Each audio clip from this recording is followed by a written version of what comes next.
Дневник на К1 телевизија. Денес сме 28 август, ден кој сите православни христијани го празнуваат успението на Пресвета Богородица. Овој празник на Мајката Божја е добра можност да се потсетиме на добрите дела и правдината кои што мајката на мајките ги правела да бидат поттик со добра мисла и добро дело да се свртиме еден кон друг. Во сите храмови утринава се чествува празникот Успение на Пресвета Богородица. По настаните на денот се враќаме веднаш. Верниците од православна вероисповед денеска го празнуваат големиот христијански празник Успение на Пресвета Богородица. Државни пари за деконтаминација на Велешката почва, најавува заменик министерот за животна средина. Заврши 13-тата сликарско-копаничарска колонија Папрадишки мајстори.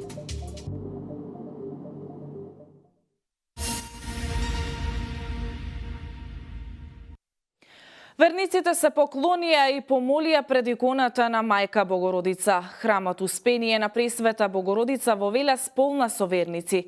Се чествува голема Богородица. Дијана Иванова со деталите.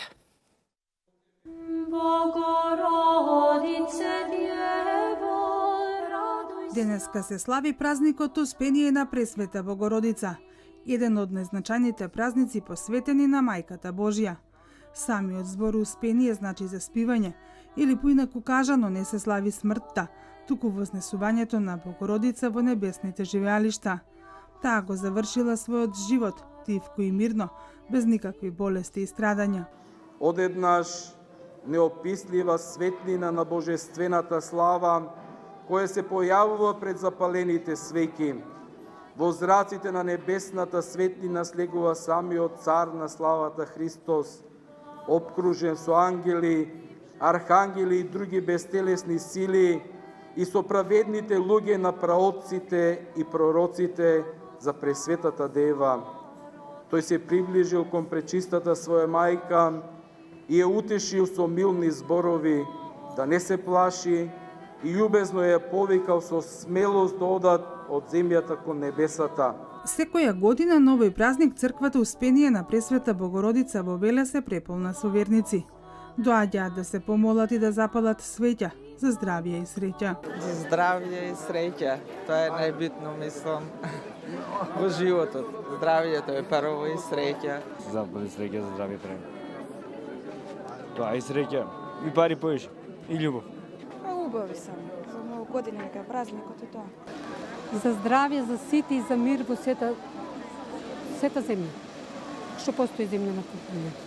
За тоа ќе се помолим. Лично и за мене и за сите. Веднаш по нејзината смрт Мајката Божја е земена на небото во Христовите преградки. Вознесена е заедно со телото и станува прав и најголем застапник на луѓето пред Бога.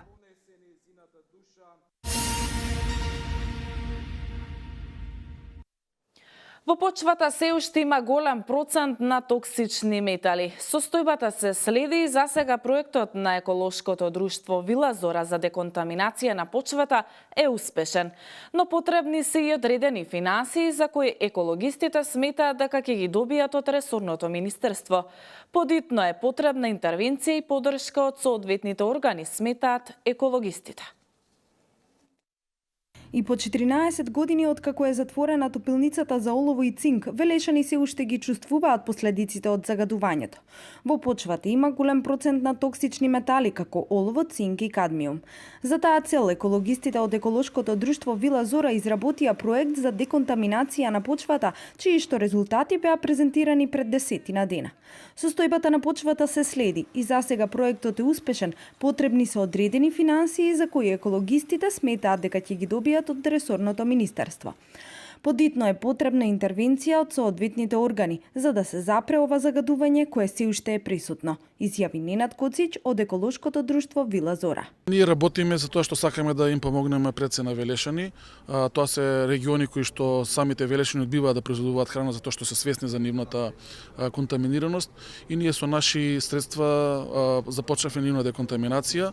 Ова што лане деконтаминиравме до 40% е намалено оловото, тоа е одлично успешно за една година. 42. Отворени сме за соработка со секој заинтересиран партнер, секако Министерството како надлежна институција е добредојно да помогне, ако сака, ако има желба и капацитет и можност, ако не, ние ќе продолжиме понатаки без разлика на се. Главниот проблем сепак останува кадмиумот, кој во централното градско подрачје е присутен со 13 мг на килограм, а во близина на топилницата до 24 мг на килограм, што е далеку над дозволеното. Оловото за една година од почвата е исчистено за 41%.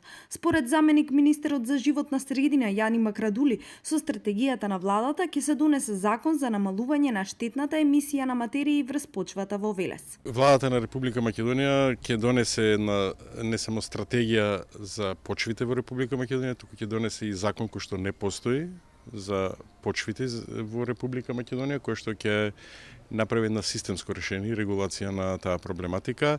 Тоа е едно од 5-6 приоритети кои што ќе се случат до крајот на оваа година. Деконтаминацијата се вршеше со маслодајна репка на околу 1 хектар приватна земјоделска површина, а според резултатите, репката успеала да абсорбира огромни количини на кадмиум во зелениот дел од растенијето, додека во семето на репката исто така е абсорбирана голема количина кадмиум, но и олово.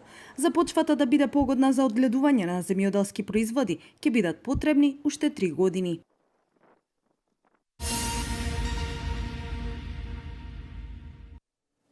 Велешката компанија Изгрев инженеринг ќе го гради покриениот градски пазар. На јавната аукција која се одржа учествуваа 5 фирми. Компанијата Изгрев на негативната аукција која започна од 12,7 милиони динари понуди најниска цена од 10,5 милиони динари е избрана да ја изгради првата зафа од проектот Покриен градски пазар. Велешката компанија Изгрев инженеринг има најповолна понуда на негативната аукција за изградба на покриен градски пазар за 10,5 милиони динари. Оваа компанија се обврзува да ја реализира првата фаза од проектот. Со закон предвидените денови за жалбена постапка веќе течат. Доколку нема забелешки од страна на другите учесници на аукцијата, тогаш следи подпишувањето на договор за реализација на проектот.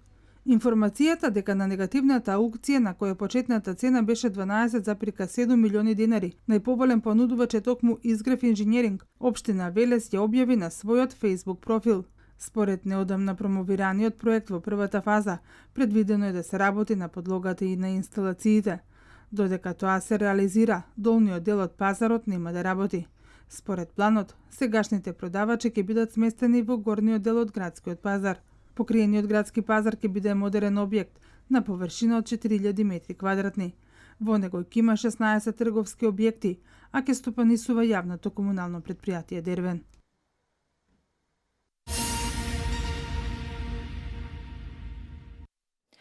Пожар избувна денеска во куќа на улицата Димката Ангелов Габерот во Кавадарци.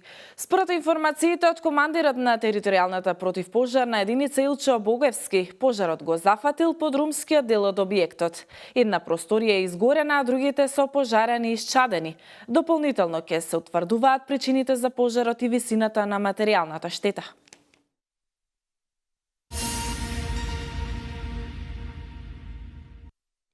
На автопатот Велес Скопје пред наплатната станица Отовица вчера околу 20 часот и 30 минути од страна на 60-годишниот АГ од Скопје било извршено кривично дело насилство. АГ насилството го извршил на тој начин што со стап го скршил левиот ретровизор и стаклото од левата врата од товарно возило Мерцедес Атего со скопски регистарски таблици. 60-годишниот скопјанец Аѓа извршил кривично дело насилство, откако со стап го скршил левиот ретровизор и стаклото од левата врата на товарно моторно возило Мерцедес Атего со скопски регистарски ознаки синоќа околу 20 часот и 30 минути пред наплатната станица Отовица. Потоа истиот физички го нападнал возачот на возилото, 47-годишниот АИ од село Арачиново, удирајќи го со стапот во пределот на носот, а потоа и неговиот 14-годишен син, удирајќи го во пределот на грбот. Увид на местото на настанот извршила увидна екипа од полициската станица Велес. Во СВР Велес бил извршен разговор со напаѓачот Аѓа и по целосното расчистување и документирање на случајот, против истиот ќе биде поднесен соодветен поднесок.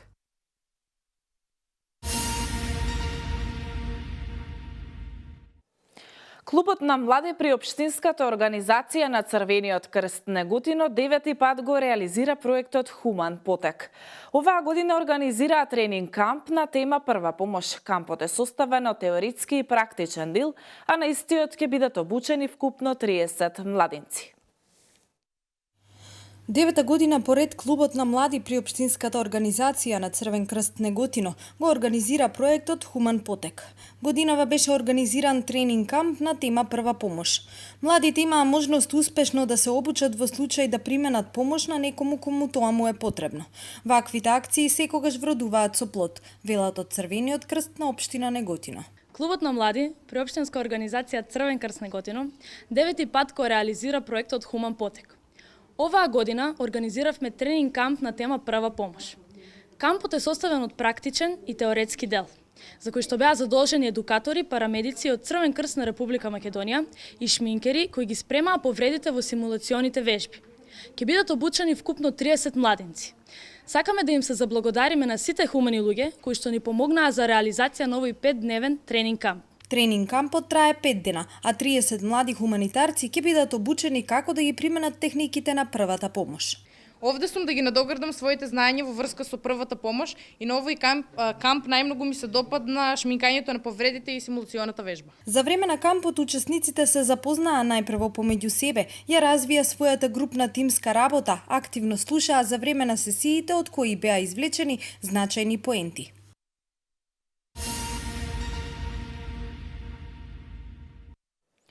Заврши 13-та ликовна колонија Папрадишки мајстори. Куќите на уметноста беа ателјеа на 23 уметници од земјава, Балканот и пошироко, каде 10 дена твореа и создаваа врвни уметнички дела.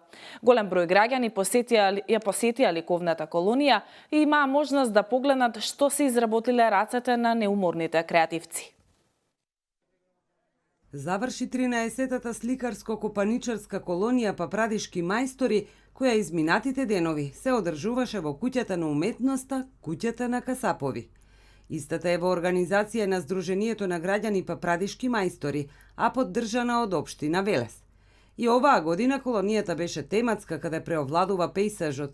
Уметниците создадоа околу 40 дела. Беше доста плодна година, многу инспиративна, се осеќа и баш градот, значи самата светлина, сонце, имавме прекрасно време, сите 10 дена беше фантастично времето. Тоа и можеме да го видиме од самите слики, имаме изобилие на сонце, го имаме Велес премногу, значи за прв пат до сега. Скоро во сите дела е застапена нашата карактеристична архитектура, така да е прилично збогатена нашата културна резница. Уметниците работеа во класични техники, масло на платно, акрил, како и комбинирани техники, а инспирацијата ја црпеа од обкружувањето. Колонија беше многу прекрасна и професионална, што сакам да кажам посебно, што професионална е прва изложба за моје искуство, најквалитетна изложба после колонија што јас видов за година дена. Инспирација земеш од дружбата и луѓе од град стварно неверојатно убаво. Има посебен духот. Па овде су си јако гостољубиви. Овде сите се гостољубиви и пријатни. Амбиентот е божествен. Природата е преубава, така да тоа беше доволно голема инспирација за создавање. Сите уметници се дружелюбиви и одлично се дружевме. Имате многу убава земја и сонце и не е проблем да се најде инспирација. Му благодарам на организаторот за поканата, поминав убави денови овде. Според градоначалникот Славчо Чадиев, колонијата секоја година е се поуспешна. Можам да констатирам дека оваа година имаме стварно најдобро организирана колонија, но со исклучително квалитетни уметници од повеќе земји од светот. Значи 20 на уметника твореа тука изминатиот период од неколку дена, секако и покрај творењето се дружат меѓу себе си, имаа свој стил на живот, но она што позади нас и околу нас сега може да го видиме, со задоволство велам.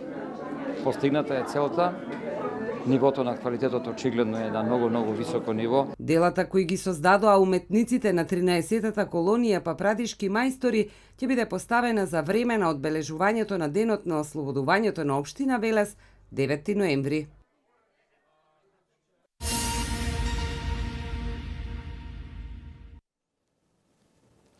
Честитки од државниот врв по повод празникот Успение на Пресвета Богородица.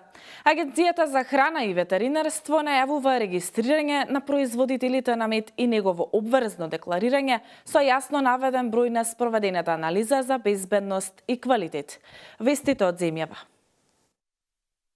По повод големиот христијански празник Успение на Пресвета Богородица, председателот на Република Македонија Ѓурѓе Иванов упати честитка до поглаварот на Македонската православна црква Охридска архиепископија, архиепископот Охридски македонски господин Стефан и до сите верници од православна вероисповед. Во честитката стои: во нашиот современ модерен свет во кој понизноста се почесто се заменува со горделивост, трпеливоста со нетрпение, а љубовта со индиферентност, треба да се угледаме на Богородица, да живееме со подготвеност, да си помагаме. Честитки упати и председателот на Собранието на Република Македонија Талат Џафери. Тој во честитката посочува: празнувањето на големите верски празници треба да ни биде водилка во почитувањето на вистинските вредности, честноста и одењето напред на вистинскиот пат. А председателот на владата на Република Македонија Зоран Заев пак порача: споделувањето на христијанските вредности значи дека сме добри луѓе кои сакаме да си помагаме, меѓусебно да си пружаме рака и заедно да се надеваме на подобра иднина на сите нас.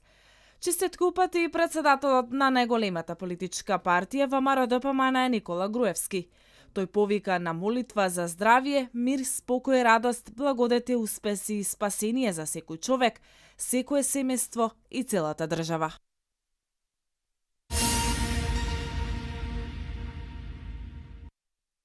Регистрирање на производителите на мед и негово обврзно декларирање со јавно наведен број на спроведената анализа за безбедност и квалитет најавува Агенцијата за храна и ветеринарство. Целта на оваа приоритетна активност, како што вели директорот Зоран Атанасов, е подигнување на нивото на безбедност на потрошувачите и минимизирање на фалсификувањето на медот. Регистрацијата ќе овозможи конкретен увид во производството и негово ставање во програмите за контрола и мониторинг на Агенцијата за храна и ветеринарство. Пчеларите се веќе влезени во системот, агенцијата ги има евидентирано како одгледувачи, но дополнително ќе бидат известени дека треба да се регистрираат. Во Македонија има околу 6000 одгледувачи на пчели и 240.000 пчелни семејства.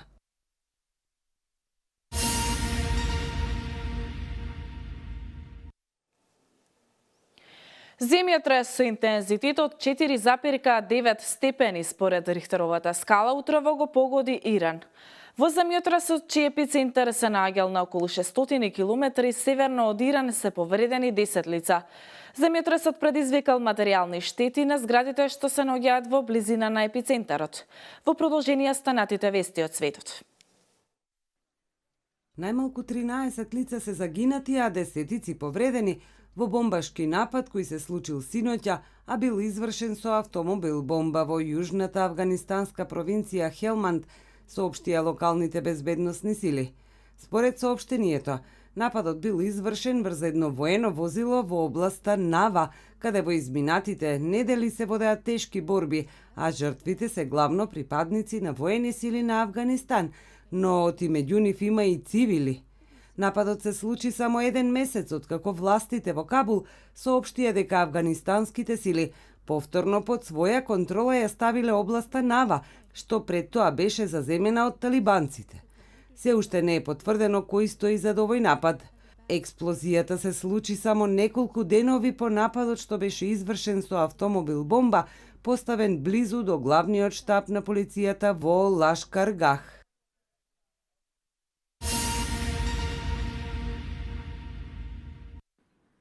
Интервенција од страна на безбедносните служби и екипи за брза помош на една плажа во јужната област во Англија, Сасекс, откако засега неидентификувана хемиска магла се спуштила во реонот во градот Истборн, предизвикувајќи голема вознемиреност меѓу луѓето. Повеќе од 50 лица веднаш побарале лекарска помош поради силното печење на очите и на грлото. На плажата до Истборн и на познатите бели гребени на каналот Ла Манш се наоѓале сите луѓе во моментот на спуштањето на маглата синоќа. Полицијата соопшти дека засега не го знае потеклото на хемиската магла што се спуштила над делови од јужниот англиски брег, но се претпоставува дека потекнува од испуштени хемикалии во воздухот од некоја фабрика на брегот од Франција, кој ветерот, претворајќи ги во магла, ги префрлил преку Ла Манш во Велика Британија.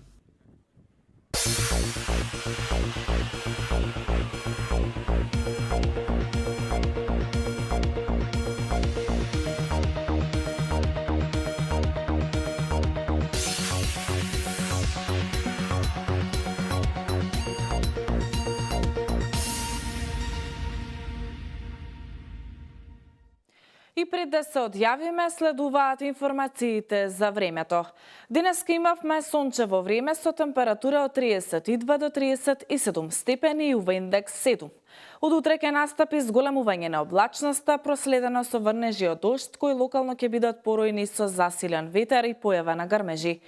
И во среда ќе има локален дожд во југоисточните делови, особено предпладне. Од четврток повторно следува стабилно време со постепен пораст на дневните температури. Ова е последната информација за дневникот. Ви благодарам на вниманието и останете во добро празнично расположение. Пријатно!